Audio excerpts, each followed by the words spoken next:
seeking the Lord. You didn't happen to tell us at your mother's house, though. You didn't tell us that part.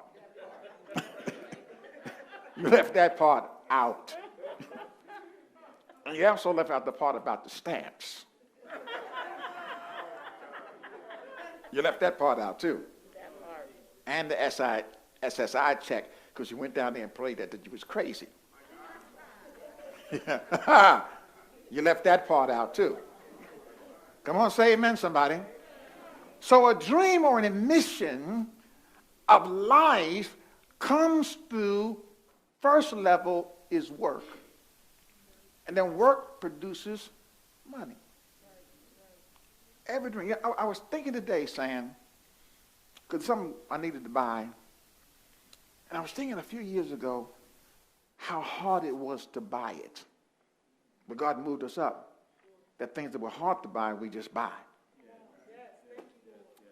But it took work. It took labor and pain and struggles and sorrows and difficulties and setbacks and why me and what the heck and what's going on and why everybody else. You got to press through all of that stuff. And one day, you got some prosperity and God didn't announce it. Because when God do what he say, he usually don't brag. Next thing you know, wait a minute. He did do that. He just didn't deliver it like UPS and knock at the door and say, he is here. He just snuck it up on you. Why are you complaining? So it's going to take a multitude, much work. So if you're lazy, I do not want to hear your goals. Don't tell me about, I don't want to hear about none of that. And laziness, let me say this to you. Laziness leaks out.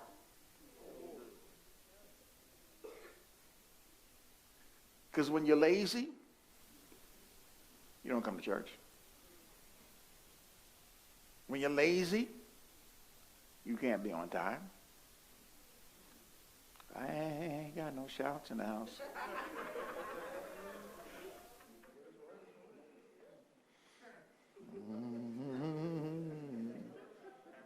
Shout for me, Sam, please.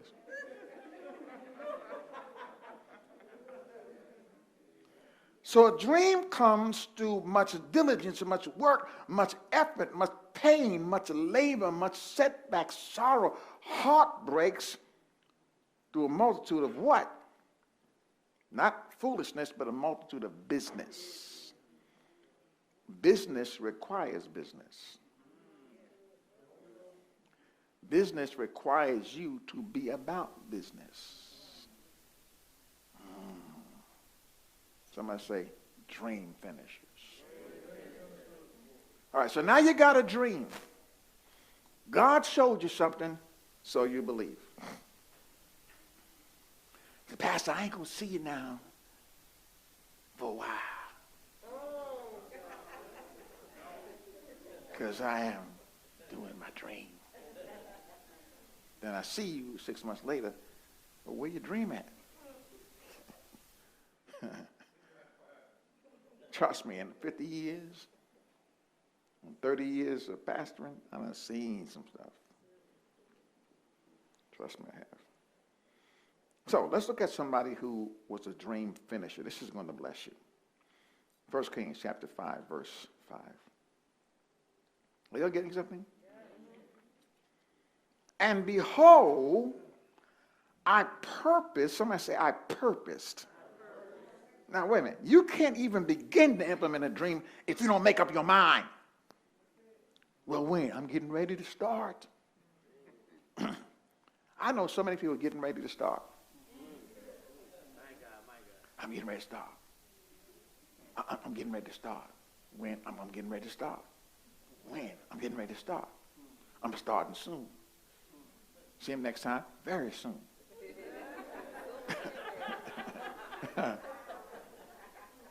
You know I'm telling the truth, right? And that same application with ketchup, mustard, and relish sitting on your table. When you finally turn it in, they say, sir, that's an expired application. We haven't used that no more.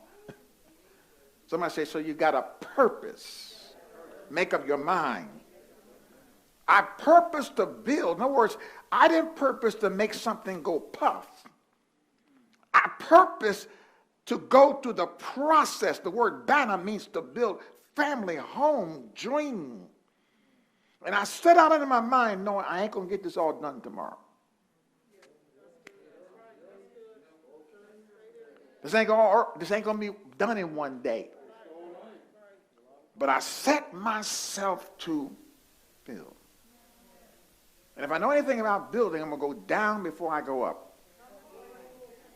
Because I got to dig the foundation. So nobody will see nothing, but they're just going to see me disappear in a hole. Say amen, somebody. Now I understand I'm laying concrete in this hole that I might build something on top of it. That's why I'm not impressed with 90-day wonders. See them on Facebook? They got 15,000 people following them. Then you listen to them say, what kind of foolishness is they talking about? It be popcorn, jingle, jangle, foolishness. Come on, somebody. But they have a whole crowd of popcorn, jingle, jangle people jumping on that mess. Say amen, somebody. Yeah, preach. That's right. You right. Ain't no preacher right, just like you said. Yeah, I agree with you, brother. Them ties. Say amen, somebody. So they spring up quick. But when you're going to build, you got to take a deep breath and say, okay, whew, it's going to take something. This is going to take something, but I'm not going to quit. See, so I purposed to build a house unto the name of the Lord, my God, as the Lord spake unto David, my father. Wait a minute. This wasn't even his dream.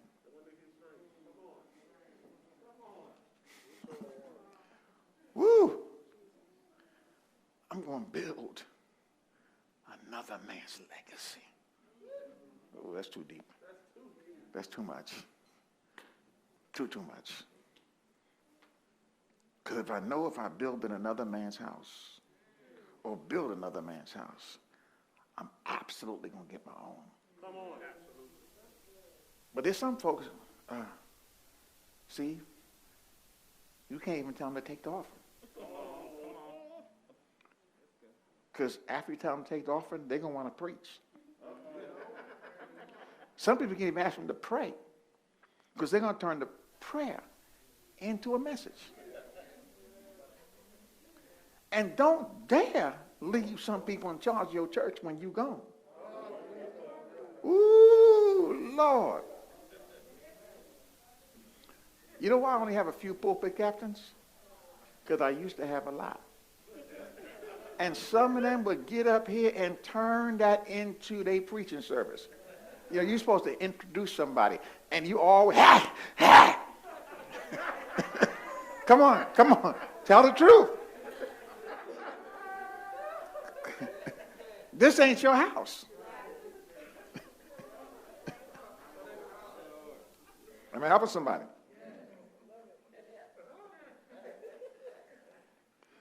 But notice this. Watch this. He was precise enough to understand that the father never was going to build. It was assigned to the son. Now, son, God told him, your son's going to do this. Even if it's in your heart, I'm going to have a son that's going to know your heart. I was set upon thy throne in thy room. Ooh, this is too deep. I'm going to set your son upon your throne in the space that you already made for him. I'm going to go start my own church. Me and my mother and my sisters.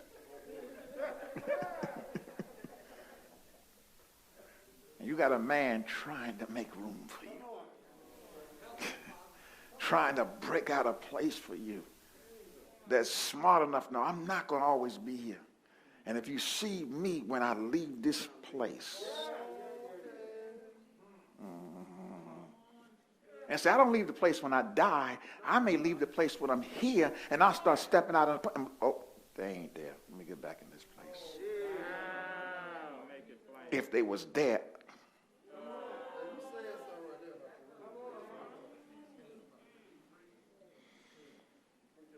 He, this one, the one that's faithful, the one that sticks with you to the thick and thin, the one that don't leave the building until they know that you left.